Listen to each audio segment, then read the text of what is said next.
Hello. सलाम अलैकुम। अस्सलाम वालेकुम हजरत। अस्सलाम वरहमतुल्लाहि वबरकातुहू। जी हजरत, आप सैयद अतर कादरी साहब मध्य प्रदेश फकीर अतरुद्दीन कादरी सिराज MP से। जी जी जी जी जी हजरत हजरत जी जी हजरत, मैं आपसे एक सवाल करना चाहता हूँ, उसकी जानकारी मिल जाए। हाँ फरमाओ साहब। ये हजरत, ये फिरके जो हैं, ये बरेली देवबंदी बरेलवी की मुसलमानों में कितने फिरके होते हैं? बाहर में गए फिरके।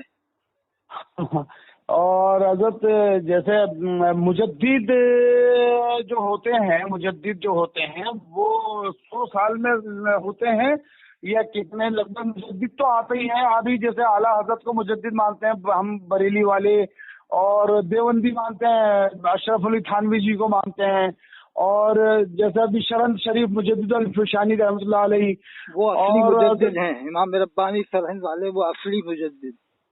जी जी जी जी जी बाकी जी का जी कोई जी जी भरोसा नहीं है, कोई किसी को मान रहा है, कोई उन्हें सब मानते हैं। जी हजरत, अभी जैसे आज की डेट में हम मान रहे हैं कि आप मुजद्दिद हैं, अल्हम्दुलिल्लाह। अल्लाह तबारक व तआला ने आपको भी ये मर्तबा अता फरमाया है, सुना है ये। ला इलाहा इल्लल्लाह मुहम्मद रसूलुल्लाह किसने कह दिया मेरे बारे में?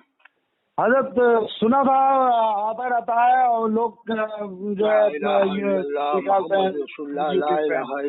मोहम्मद रसूलुल्लाह कलमा पढ़ना चाहिए। मुजद्दिद जो होता है वो तो खैर मुजद्दिद का जी, एक ताल्लुक मुजद्दिद का होता है। काम क्या होता है? मुजद्दिद न देवबंदी होगा, न बरेलवी, न इलहदी, न मौदूदी, न अत्तारी, न शाकिरी। इसका ताल्लुक किसी फिरके से नहीं होगा। जी, वो सीधा इस्लाम की तबलीग करता है। अच्छा। वो किसी फिरके से वाबस्ता नहीं होता है। तो अल्हम्दुलिल्लाह मैं किसी फिरके से वाबस्ता नहीं। मेरे पास डंडा रखा हुआ है, जब मैं सोता हूँ ना जी 5.5 फीट का डंडा है करीब करीब। वो हाँ सबके जी लिए है, जो भी फिरके वाला हो गड़बड़ जी करेगा तो आओ लिटा के उसको मारा जाए अच्छी तरह हाँ से। जी जी हमारा जी बड़े भाई का लड़का, उसने नमाज पढ़ाई तो दरूद शरीफ नहीं पढ़ा उसने दुआ में। हाँ जी जी मैंने कहा भी उससे, तो वो नहीं मानने वाले, अहले हदीस किस्म का हो गया वो, तो नहीं मानते लोग। वो तो एक दो जी हदीसें पढ़ लेते हैं तो समझते हैं कि ये हदीस, पर वो जो उनके मतलब के मुताबिक वो हदीस मान लेते हैं। जी तो उसको भी मैं सोचा एक आध बार डंडे से कूट दिया जाए, क्योंकि जब हाँ दरूद जी शरीफ नहीं पढ़ता तो क्या फायदा उसकी। फिर मैं नमाज नहीं पढ़ी उसके पीछे। मैंने जी उसके पीछे जब वो कोई इमाम चला गया था तो नमाज पढ़ा खड़ा गया, मैं तो चला गया निकल के। जी वो तो नहीं पढ़े, दरूद शरीफ नहीं पढ़े। वो तो हाँ हाँ अरे हाँ वो ख्वाजा गरीबनाथ को भी नहीं मानता। वो तो ये समझता है कि क्या मालूम क्या मानता है उनको। ऐसे और भी लोग हैं। जी तो मैं कहता हूँ कि इनसे कहा जाए कि तुम्हारे बाप आसमान से पैदा हुए थे मुसलमान हैं, कि तू हाँ हजरत जी ख्वाजा गरीबनाथ को नहीं मान रहा, हजरत निजामुद्दीन औलिया को नहीं मान रहा, तो कहते हैं बाप आसमान से टपक के आए थे मुसलमान लोग हैं। जी तो वो ऐसा है, वो हमारा भतीजा है, ऐसा ही हो चुका है। अच्छा जी एक और भांजा है, वो ऐसे हो चुके हैं कि हम उम्रा करके आए तो वो उठ के ही खड़ा नहीं हुआ, मिलने ही मुसाफा भी नहीं किया उसने। अच्छा वो जी। एक हमारा भांजे है, उसने उठ के मुसाफा भी नहीं किया। हम उम्रा करके आए तो मुसाफा भी नहीं अरे किया, ना बात की। जी उसने भी क्या मालूम कौन सी दो चार वो किताबें पढ़ ली होंगी, जी तो वो समझे कि हम बहुत बड़े हो गए। जो हाँ ऐसे जी लोग मिले ना कभी, जी तो उनसे उनको जाने न दिया जाए कि ना जी चलो जी मेरे जी साथ। कि क्या चलना है जी कि शिव सेना वालों में, RSS वालों में चलना है कि क्या करना है। मत तुम दावत दो, तुम बहुत बड़े पावरफुल ईमान वाले हो ना, तौहीद वाले हो। अरे हाँ यार ऐसा है वैसा, नहीं जाने नहीं दूंगा तुम लोगों को। मैं भी जाऊंगा, वो जी कुटाई होगी तो तुम्हारी। पहले मैं कह दूंगा मुझे मत मानना, ये बहुत बड़े ईमान वाले हैं, इनको मैं लाया हूँ, जी ये ईमान की दावत देंगे। नहीं दोगे तो साले फिर मैं तुझे मारूंगा। जी अगर तूने दावत नहीं दी तो तेरी मैं कुटाई करना है फिर मुझे। हाँ जी अरे यार भागेगा रे यार, विक्रम भाई छोड़ दो यार। ये क्यों आए थे जी मेरे जी पास, क्यों आए थे तुम लोग? ईमान बताने जी क्यों आए तुम अपने, जब तुम्हारा ईमान ही नहीं है सही से तो हाँ कहाँ आओ ईमान की बातें करने? क्या ख्याल है? जी जी मतलब हजरत, ज्यादा ही ये जैसे नरेंद्र मोदी जी और ये योगी आदित्यनाथ, जैसे इनके इनके लिए भी इनका मामला भी है हजरत। जैसे आप मुजद्दिद हैं तो आप बता सकते हैं इस बारे में, नरेंद्र मोदी और इनके बारे में, कि ये भी क्या कुरान में जिक्र है, क्या अल्लाह ने फरमाया क्या इनके लिए भी? हाँ हाँ बेशक। अल्लाह ने अच्छा कुरान जी। में फरमाया है वनज़्ज़लना अलैकल किताब तिबयानल लिकुल्लि शै, हमने कुरान नाजिल किया और इसमें हर चीज का वाज़ेह बयान कर दिया। अल्लाह फरमाता है मैंने हर चीज का वाज़ेह बयान कर दिया, यानी खुल सब चीजों का क्लियर, हर चीज का कोई चीज बाकी नहीं। कुरान में मा फर्रतना फिल किताबि मिन शै, अल्लाह ने कोई चीज बाकी नहीं रखी जिसका जिक्र न किया। तो नरेंद्र प्रधान उनको हजरत कह सकते हैं, इसलिए कि वो बहुत काबिल शख्सियत हैं, मानिक ईमान मोहतरम जनाब हजरत अल्लामा भी कह सकते हैं। अल्लामा माने बहुत जानकार है। अपन आलिम दीन के साथ नहीं कर रहे, दीन के आलिम नहीं, यानी दुनिया के अंदर अल्लामा है। जैसे अल्लामा इकबाल को कहते हैं ना शायर है, वो तो आलिम दीन थोड़ी थे, वो अल्लामा कहते हैं, यानी शायरी के हिसाब से और दुनिया और जानकारी थी उनको उर्दू की, तो उसके हिसाब से कह सकते हैं मोहतरम जनाब प्रधानमंत्री हजरत अल्लामा प्रधानमंत्री नरेंद्र मोदी साहब रहमतुल्लाह अलैह भी अगर इस नियत से कहो कि अल्लाह की रहमत उन पर हो जाए तो कोई हर्ज नहीं। अल्लाह की रहमत होगी तो अल्लाह ताला उनको हिदायत।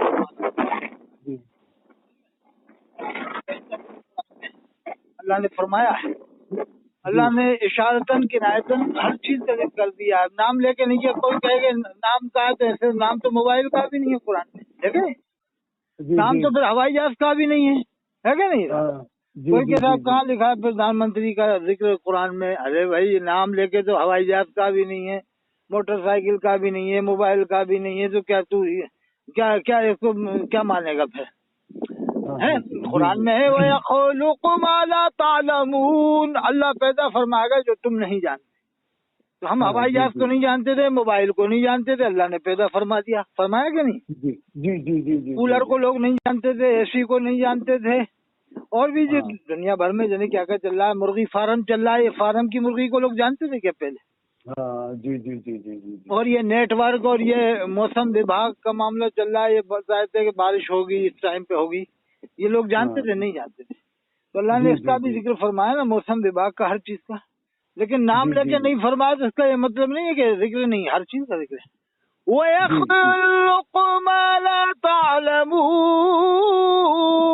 अल्लाह पैदा फरमाएगा जो तुम नहीं जानते। तो अब जैसे नाम लेके अल्लाह ने किया, लेकिन अल्लाह ने इशारतन हर चीज का जिक्र कर दिया है। इशारतन हर चीज का, खेती बाड़ी का जिक्र कर दिया है, और जितनी फसलें पैदा हो रही हैं इन सब का जिक्र है कुरान करीम में। पहले के लोग एक बीघा में 1 कुंटल उगाते थे, आजकल 1 बीघा में 10 कुंटल पैदा हो रहा है, क्यों साहब? जी। 1 बीघा में कितना होता था? 2-3, अब 12 कुंटल हो रहा है। तो मैंने कहा ऐसा जमाना आएगा कि वर्ष में 12 फसलें पैदा होंगी। अभी लोग नहीं मानते होंगे कि कैसे होंगी, मैंने कह दिया गुजरात में भाषण में कहा था, मैं ऐसा जमाना आएगा कि हर महीने की 1 फसल होगी, पब्लिक बढ़ जाएगी जनरेशन, और ये प्लाट कटने लग जाएंगे तो जमीन कम पड़ेगी, तो मालिक इसमें पूर्ति करेगा।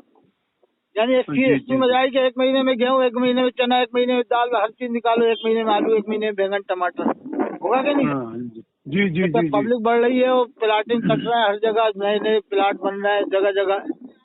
जी। हाँ, इतने आदमी नहीं, तो मालिक इंतजाम करता जा रहा है। आपको मालूम होगा, अब आप कितनी उम्र है आपकी? 60 है? मेरी उम्र लगभग 42 72 क्या नाम है? हिम्मत सिंह, ये सिमल खड़ी के रहने वाले, माँ बाप दादा का गाँव हिम्मत सिंह साहब ये जानते होंगे। पहले के जमाने के अंदर जो शादियां होती थी वो बैलगाड़ियों से शादियां होती थी, हमारे सामने ही बैलगाड़ी से, और मेहमान आते थे 7 दिन पहले, 5 दिन पहले, क्या साहब? हिंदू मुसलमान दोनों में 5 दिन पहले मेहमान नहीं आए तो नाराज हो जाते हैं लोग, क्यों नहीं आए? 3 दिन में बारात जाती थी। हिम्मत सिंह साहब बता रहे थे मलखड़ी के, हिम्मत सिंह है, इनकी उम्र 72 साल है, अभी चलते फिरते हैं। तो ये मैं इनको बता रहा हूँ कि हर चीज का जिक्र है कुरान में। यही जमाना आएगा, आप देखना 12 फसलें पैदा होंगी इसी में, यही फसल जमीन में, इसलिए कि अब प्लाटिंग इतनी बन रही है, पब्लिक बढ़ रही है, कहीं डैम बन रहे हैं, कहीं कुछ बन रहा है, कहीं कुछ, जमीन से कुछ पैदावार की पड़ती आ रही है। और दूसरे है कि और भी नई नई चीजें, और देखना, ये मैं भविष्यवाणी दे रहा हूँ, कुछ दिन बाद सिरोंज से भोपाल, भोपाल से सिरोंज, ये हेलीकॉप्टर भी चलेंगे। क्योंकि जी पैसा जी बढ़ जी जाएगा तो लोगों को जल्दी होगी, 10 मिनट में हमें भोपाल पहुंचना है तो बस हवाई जहाज से जी टिकट करा, 2000 रुपये दो, चलो भोपाल पहुंच। जी आगे जी चल जी के जी ये भी हो जाएगा, देख लेना आप। जी पहले जी। पहले मारुतियाँ थी क्या? अरे आपने हाँ पहले नहीं थी। मोटरसाइकिल देखी आपकी उम्र में? जी नहीं नहीं नहीं, उस समय नहीं। हाँ जी। हाँ नहीं, पहले साइकिल थी। वो कौन है वो? जफर चचा हमारे है ना, जफर चचा। वो जी जफर जी चचा जी घर जी के सामने रहते हैं वो। जी जी जी जी। वो इक्का दुक्का साइकिलें थी। हाँ सन हाँ हाँ 1960 में साइकिल आई थी बिजनौर में, वो आफ्ताब प्रधान साहब बताए थे, बिजनौर नजीबाबाद नगीना में। तो बताया हाँ। पुलिस वाले ने साइकिल को देखने आए थे जब वो छुड़ाने गए थे, अहमदाबाद से बुक कराई थी अच्छा। ट्रेन में। तो पुलिस जी वाले जी आ जी गए कि तो ये क्या चीज है साइकिल। हाँ जी जी जी जी। 1960 की बात। तो पुलिस वाले ने हाँ कहा इसे चला के बताओ क्या है। तो पुलिस वाले जी जी चुप के क्या है साइकिल, जी बताइए। जी जी। हकीकत है 1960 की। आपने भी देखा होगा, हाँ साइकिल को भी लोग बहुत बड़ा मानते हैं। हाँ हाँ हाँ हाँ हाँ। जी जी जी। अरे आपको मालूम है, जब साइकिल मिल जाए जहेज में तो लोग बहुत बड़ा मानते थे, साइकिल मिल गई। हाँ हाँ अब हाँ हाँ हाँ। पहले एक बिरादरी में वहाँ पर मारुति भी नहीं ले रहे, अब तो ले रहे हैं 10 लाख और फिर अलग से 10। ये मुसलमानों में हाँ। काहे के जी जी मुसलमान है साहब, बताइए। अहमद सिंह साहब मैं कह रहा हूँ, ये काहे के मुसलमान है? जी हैं? जी जी जी जी जी जी भीख मांग रहे हैं साले, भीख मांग लो ना कटोरा उठा के। ऐसा तो हिंदू भाइयों हाँ। में भी नहीं करते। क्या जी होता जी है जी आपके जी। यहाँ भी होता है क्या इतना? आपके यहाँ भी नहीं होता? हमारे नहीं यहाँ नहीं नहीं भिखारी हो नहीं। गए साहब, इतने भिखारी हो गए कि अल्लाह की पनाह।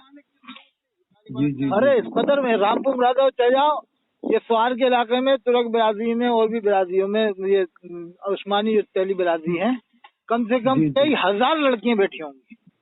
हाँ मुझे हाँ हाँ हमारे मिलने जी। वालों ने बताया कि 10 लाख कैश वापस करके गया। लड़की का रिश्ता जी तय थे तो 10 लाख कैश दे दिया था। एक जरा सी बात के हाँ, आने जाने में कुछ कमी रह गई तो वो वापस कर दिए 10 लाख। 10 लाख तो जी नगद दिया था वो अलग, और फिर वो शादी में लगता है वो अलग। जी। तो अब ये बताओ, ये मुसलमानों की लड़की भाग रही है, उसकी वजह ये भी तो है ना कि ये आलिम लोग कुछ भी नहीं कर रहे, ये अपने खाने पकाने में लगे हैं।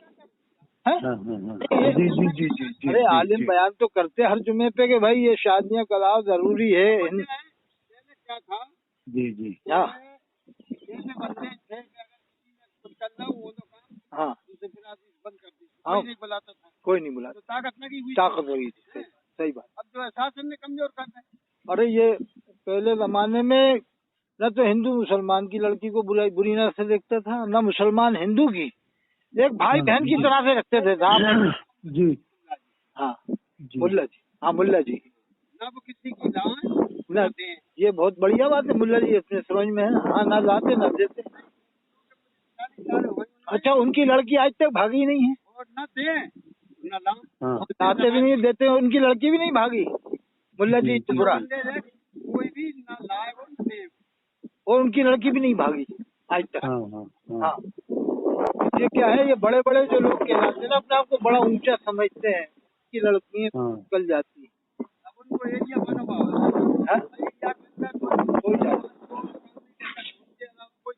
अरे साहब पहले हिंदू भाइयों की जो लड़कियां औरतें होती थी ना, अगर सामने से मर्द आते थे तो वो डाल लेती थी, क्या कहते हैं, पर्दा कर लेती थी, हाँ यानी घूंघट डाल लेती थी, घूंघट। हाँ। हाँ बताइए। पहले मैंने सुना है कि ये नदी में घाट अलग अलग थे, हिंदू भाइयों के अलग, मतलब पठानों के अलग, और दूसरे कितना लिहाज था साहब पहले जमाने में। तो साहब ये है, अभी अहमद सिंह मिले, जैसे अहमद खेड़ी के हैं, उम्र उनकी 72 साल हो गई है। पुरानी बातें बता रहे थे ये। जी मैंने जी। बता दिया, भैंसवाड़ी है कि 12 महीने में फसल पैदा होगी, 12 फसलें होंगी इंशाल्लाह। हाँ आज हाँ नहीं तो कल, कल नहीं तो परसों हेलीकॉप्टर तुम्हारे यहाँ मुरादाबाद से भी चलने लग जाएंगे रामनगर। तो जी मुरादाबाद से रामनगर 5 मिनट में, मुरादाबाद ये 10 मिनट में, 2000 रुपये भरो चलो। पैसे जी की जी कमी जी। नहीं, अब तो देख ही रहो पैसा बढ़ ही रहा है। हाँ हाँ ये भी जी जी कयामत की जी अलामतें हैं कि पैसा उबलेगा, जी समझिए आप। जी जी जी जी जी तो जी। प्रधानमंत्री हजरत अल्लामा नरेंद्र मोदी साहिब, जब आजकल जिनके ऊपर कुफर के फतवे लगे हैं, उनको लोग हजरत कह रहे हैं, उनको लोग जाने क्या क्या कह रहे हैं अलकाब आजाद से, तो फिर हम इनको क्यों ना कहें? हाँ हाँ जी इन्होंने जी तो कोई जी जी ऐसी बात कही नहीं प्रधानमंत्री हजरत अल्लामा नरेंद्र मोदी साहब ने। क्या ख्याल है साहब? जी जी जी तो जी देखा जी जिन पर जी कुफर के फतवे लगे हैं, कोई मूसा इस्लाम की शान में गुस्ताखी कर रहा है, कोई कुछ कह रहा है, कोई कुछ कह रहा है, उसको भी लोग हजरत तो बड़े अदब से नाम ले रहे हैं। इलियास कादी हाँ अपने जी बाल को बाल मुबारक के बंटवा रहा, नबी करीम सल्लल्लाहु अलैहि वसल्लम की तरह अपना मीलाद नामा पढ़वा रहा है। और अल्लाह के रसूल के सलाम का जवाब बैठ के दे रहा है, उसको लोग हजरत कह रहे हैं और अमीर अहले सुन्नत कह रहे हैं, तो फिर तो बदरजा उला हम हजरत अल्लामा प्रधानमंत्री नरेंद्र मोदी साहब कहेंगे। जी जी जी और रहमतुल्लाह अलैह नियत से कह देंगे कि अल्लाह ताला की रहमत हो जाएगी तो और ज्यादा कर्म हो जाएगा। फिर समझ लो आप। जी जी जी जी जी रहमतुल्लाह अलैह का मतलब क्या होता है, इनसे पूछा जाए कि रहमतुल्लाह अलैह का मतलब क्या होता है, तू बता। वो कहेगा ये होता है, कहना फिर अल्लाह की रहमत होती तो फिर क्या हुआ ये बता तू। है जी जी अल्लाह की रहमत होती है तो हिदायत के दरवाजे खुल जाते हैं, खुलते हैं कि नहीं खुलते? जी जी जी जी कहना तुम लोग बस इसी में पड़े रहो, देवबंदी बरेली में पड़े रहो, दुनिया कहाँ जा रही है चांद के ऊपर तक, लोग कहाँ कहाँ जाने की सोच रहे हैं, ये देवबंदी बरेलवी में ही रह गए। हाँ जी अभी जी चीन के बारे में देखो, चीन क्या क्या कर रहा है। हाँ 2 घंटे 2.5 घंटे में ऐसा कुछ बताया, अभी आया था तो बिल्डिंग बना के खड़ी कर देते हैं 2-2.5 घंटे में, ऐसा कुछ जी जी जी ऐसे कुछ आई है स्कीम चीन में। अच्छा हाँ हाँ अरे हाँ वो तो पेट्रोल पंप, छत के ऊपर पेट्रोल पंप, वो घरों के नीचे से गाड़ी निकल रही है, ट्रेन निकल रही है, दुनिया कहाँ पहुंच गई, ये देवबंदी बरेली में रख दिया मौलवियों ने। जी जी जी जी जी इसलिए तुमसे यही है कि 4 डंडे रखो, हर एक का नाम लिख दो उसमें, डंडे के ऊपर अलग अलग। अगर गड़बड़ करे तो कहना रुक जा मैं आ रहा हूँ जरा बिहार। जैसे डंडा लग गया होगा, अरे साहब क्या हो गया, क्या हो गया, तू साथ फिरकेबाजी की बात क्यों कर रहा था। बस अब तू क्या दूध का धुला है? कौन सा फिरका इस जमाने में दूध का धुला है जिसकी किताबों में गड़बड़ सड़बड़ ना हो। मैं तो आज देख रहा था, अभी किताब देख के आया हूँ मैं, दिमाग खराब हो गया जरा जरा सी बात में। बिदा शिर्क, ये शिर्क है, वो शिर्क है, बस जरा जरा सी बात में बिदा शिर्क। और कॉलेज में स्कूल में जाना बिदत नहीं। जी जी यानी मीलाद के शरीफ के बारे में कोई मसला पूछ ले तो अरे ये बिदत है, और उर्स करा अरे ये बिदत है। अरे अब मेरे दिमाग खराब होता है कि ये जो कॉलेज में लड़कियां जा रही हैं, स्कूल में जा रही हैं, यूनिवर्सिटियों में खूब पढ़ रही हैं जवान जवान, क्या वो औलिया अल्लाह से पढ़ने जा रही हैं? क्या वो लोग वहाँ पर आंखें बंद करके पढ़ाते हैं जो इनको पढ़ाते हैं जवान लड़कियों, वो रोजाना जा रही हैं? आपको ही मालूम है। जी जी हाँ, इनको बिदअत शिर्क नजर नहीं आता, इनको बिदअत शिर्क ताजीम वाली बातों में नजर आता है। इसीलिए हमारे शायर साहब ने कहा था, बढ़िया शायर थे, कि शिर्क ठहरे जिसमें ताजीम हबीब, शिर्क के ऊपर उन्होंने कहा है, शिर्क ठहरे जिसमें ताज़ीम हबीब, उस बुरे मजहब पे लानत कीजिए। यानी ऐसे मजहब पे लानत करो जिसमें अल्लाह के रसूल की ताज़ीम को शिर्क बताया जाता है। समझ में आ गई बात? जी जी कुरान में अल्लाह ने फरमाया, कुल इन कुंतुम तुहिब्बून अल्लाह फत्तबिऊनी युहब्बुकुमुल्लाह, कह दीजिए हबीब अगर तुम अल्लाह से मोहब्बत करना चाहते हो तो मेरी इत्तिबा करो। दूसरे ये आई लव मोहम्मद सल्लल्लाहु अलैहि वसल्लम के बारे में जो एक सिलसिला चल रहा है, इनसे भी गुजारिश है भैया, पहले जुलूस इस बात के निकालो कि लोग नमाजी बन जाएं, लोग सूद से बचाएं। सूद तो ले रहा है और आई लव मोहम्मद लिखवा के क्या वो आशिक रसूल कहलाएंगे? सूद लेने वालों के लिए तो कुरान में अल्लाह ने फरमाया है कि ईमान वालों अल्लाह से डरो, वज़रू मा बक़िया मिनर रिबा इन कुंतुम मुमिनीन, वो छोड़ दो जो सूद में से रहा होगा तुम मोमिन हो। फिर फरमाया फ़इलम तफ़अलू फ़ाज़नू बिहर्बिन मिनल्लाहि व रसूलिही, अगर तुम ऐसा नहीं करते हो, सूद से बात नहीं आते हो, तो अल्लाह ने फरमाया तैयार हो जाओ अल्लाह उसके रसूल से जंग के लिए। अब बताओ, अल्लाह तो ये फरमा रहा है कि अल्लाह उसके रसूल से जंग के लिए तैयार हो जाओ सूद लेने वालों से, और ये आई लव मोहम्मद सल्लल्लाहु अलैहि वसल्लम लिखवा करके क्या साहब कामिल मोमिन हो जाएंगे? हैं? जी क्या ख्याल है कभी ऐसा हुआ जुलूस निकाले गए कि अपने आप को आशिक रसूल कहलवाने के लिए जुलूस निकाले गए? अरे कोई मसला हो गया है तो उसे शांतिपूर्वक ढंग से हल करो ना। कानपुर में क्या वहाँ पर हजरत मोहतरम जनाब अल्लामा योगी आदित्यनाथ साहब नहीं है? वो तो खुद कहते हैं मैंने मुसलमानों को क्या जुल्म किया, आओ मुझे बताओ। अरे थोड़ी बहुत तो गलती सबसे ही होती है, हम मानते हैं थोड़ी बहुत ज्यादती हो जाती है, लेकिन ऐसा तो नहीं है कि उन्होंने कुर्बानी बंद करा दी हो, ईद बकरीद की नमाजें बंद करा दी हो। क्या ऐसा किया? ऐसा किया क्या है? ये अजानें बंद करा दी, ऐसा हुआ? अजानों में है कि थोड़ा माइक के ऊपर कंट्रोल करने को कहा है, आवाज को, अजान बंद करने को नहीं कहा है। लेकिन हमारी कौम में समझ बूझ नहीं ना, कुव्वत फिक्र अमल पहले फना होती है तो किसी कौम की शौकत पे सवाल आता है। तो हमारे उलमा ने सूझबूझ ये लंबी सोच वाली जिंदगी नहीं गुजारने को कहा भाई। इन्होंने ये टाइट फाइट कर दिया कि देवबंदी बरेलवी एलर्जी इसमें ही खत्म कर डाला है मुसलमान को। इसलिए आप किसी फिरके ताल्लुक मत रखो, कोई भी फिरके वाली की ये उसकी किताब में गलती कहना, सबकी किताब में गलती है, सबकी किताब में गलती मानोगे तो मेरे पास आके बैठना, ही तो चले जाना उठ के। जी कैसा उसकी किताब नहीं, सबकी किताब में गलती है। वो क्या हाजी साहब सबकी किताब में गलती है, बेशक हम भी मानते हैं तुम्हारी तरह से, बस तो कहना बैठो यहाँ पर। अगर तो कहते नहीं उन्हीं की किताब में, उनकी कहना निकल जाए यहाँ से, उठ के चले जाओ। हर किताब में कुछ न कुछ गलतियां हैं कहीं। अल्लाह मनवर शाह कश्मीरी रहमतुल्लाह अलैह फरमाते थे, दोनों सिलसिलों के लोग यानी दोनों फिरकों के लोग अपने अपने आलिमों को बचाने में लगे हैं, तावीलें करके। इस्लाम वही कहेंगे उसकी तबलीग नहीं हो रही, बस इसी में जिंदगी गुजर गई 100 साल के। हमारा आलिम सही हो, कह रहा हमारे के तेरी किताब में लिखा, कह रहा तेरी किताब में लिखा। दोनों एक दूसरे की किताबों को हवाले बताते हैं, मानने को कोई तैयारी नहीं है, ना गलती मान रहा। 100 साल में आज तक किसी ने गलती मानी? दोनों में से मानी किसी ने? नहीं। तो फिर काहे के मुसलमान है? जब गलती नहीं मान रहा तो काहे के मुसलमान है? जी। मतलब ये हुआ हमारा आलिम अगर ये कह देगा तो हमें उसे सही करना है क्या? कोई